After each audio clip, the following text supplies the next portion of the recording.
Welcome to First Talk, where we simplify super. My name's Andy, and today I'm joined by Daniela and Jason from the Financial Advice team. And we're going to be talking about the age pension, and in particular, the asset test. This is of quite an interest to a number of our members. So Daniela, if we can start off with, what is the asset test? Sure. So to identify how much age pension you could be eligible for, Centrelink will try and add all your assets. And if you are sitting within those particular thresholds that they have in place, you might be eligible for either full pay age pension, part age pension, or no age pension at all. Asset tests include a combination of financial and non-financial assets. Financial assets are pretty much term deposits, cash savings, your superannuation, investment properties. And then there are the non-financial assets, things like cars, caravans, house contents, so things that have to be sold for you to get the funds, pretty much. Yeah, there's a good description there. So, I mean, what's the key difference, though, between financial and non-financial as far as Centrelink concerned, as in how do they get proof of those? Yeah, definitely. So the financial assets, they are a dollar-by-dollar kind of amount that needs to be shown to the Centrelink. And the non-financial, make sure you include the market resale value. So you might be insured at a higher level for your car or your caravan, but just put the number that you would get if you have to sell the car tomorrow at the sale. And that's a really important part about the non-financial assets being of market value. So I've dealt with a number of members in the past, and they've applied for the age pension, and they're kind of like a little bit confused about why is it they're not getting the full age pension.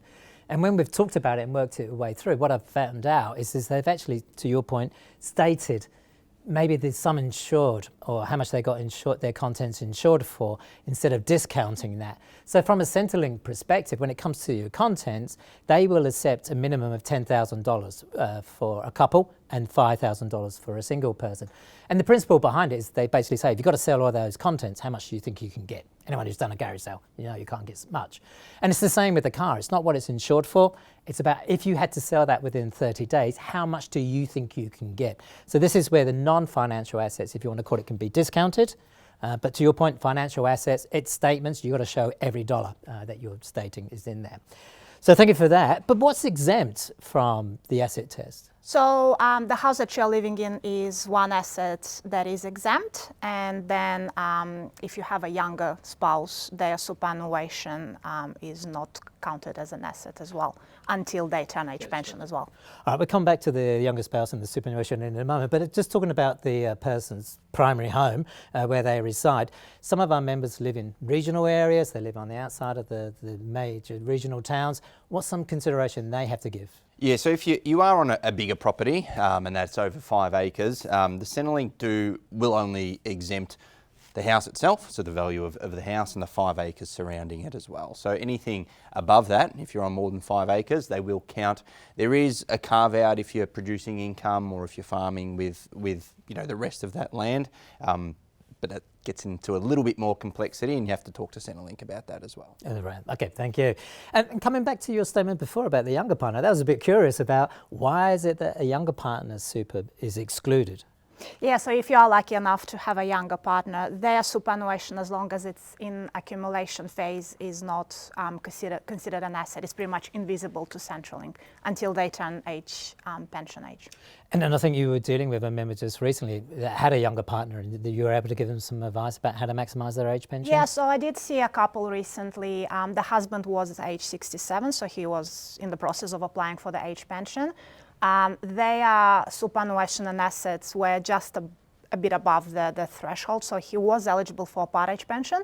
But what we did for him, because his wife was 6 years younger, we moved $200,000 from his super into her superannuation. And for the following 6 years, he was that way eligible for a full age pension. So we've increased his eligibility by doing that. Excellent. That's a great outcome, great outcome.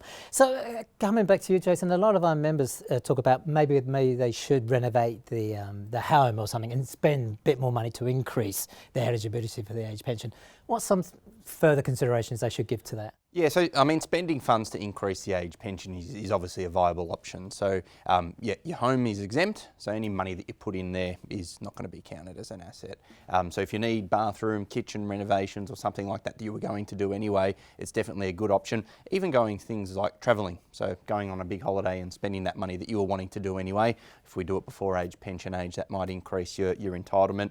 But I wouldn't just do it for the case of doing it and to increase your age pension, because obviously then you're reducing your assets. So the general sort of formula is every $1,000 of assets that you reduce for a couple, you'll increase your pension by $3 a fortnight.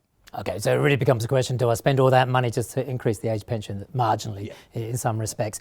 But there's also a longevity product that may assist some members, especially those with a substantial amount of superannuation, and we're talking about above the upper threshold for the asset test.